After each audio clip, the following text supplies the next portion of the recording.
mic. Okay, so All right. 1, 2, 3.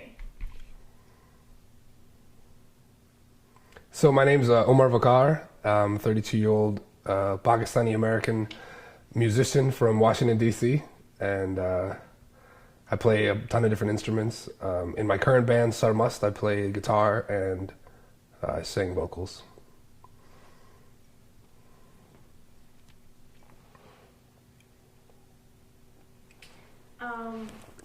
You also work at a guitar school?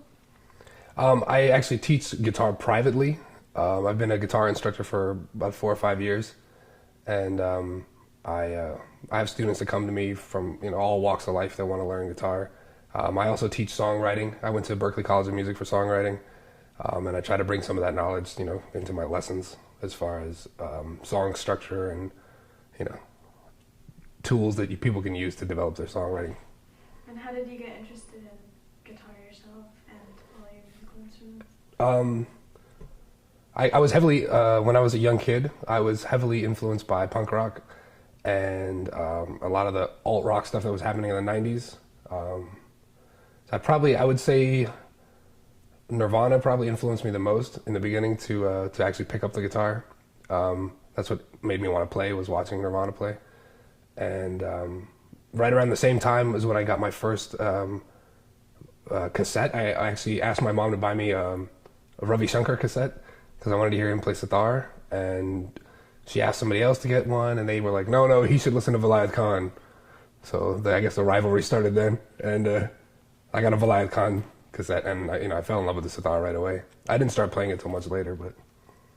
What is the sitar? Sitar is an Indian classical instrument. It is used to play traditional Indian music, which consists of ragas and talas, which are melodic structures and rhythmic cycle structures. Okay, so can you tell me about your past projects? Sure.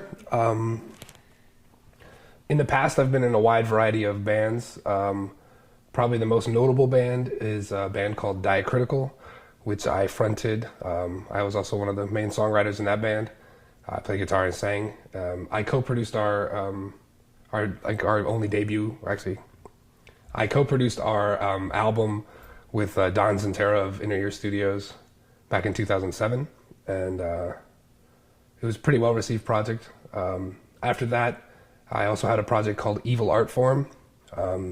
Evil Art Form is a name that I produced tons of different experimental electronica under, and I also scored films under that name. That project is a little bit more loose, but it's been around for many, many years. Started in about 2002, and it runs the gambit from like drum and bass to ambient drone stuff to nowadays I'm doing trap, and I got a new genre of music that I invented that I call tala, which is based on Indian rhythmic cycles, but like in a dance context. So that's basically what Evil Art Form is.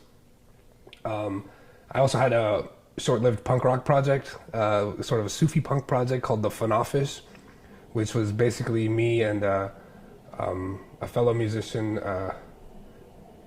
who basically just one weekend we decided we wanted to create a random album, and we just recorded it in 3 days, and that was about the extent of the project. But some really, really cool recordings, lo-fi recordings came out of that.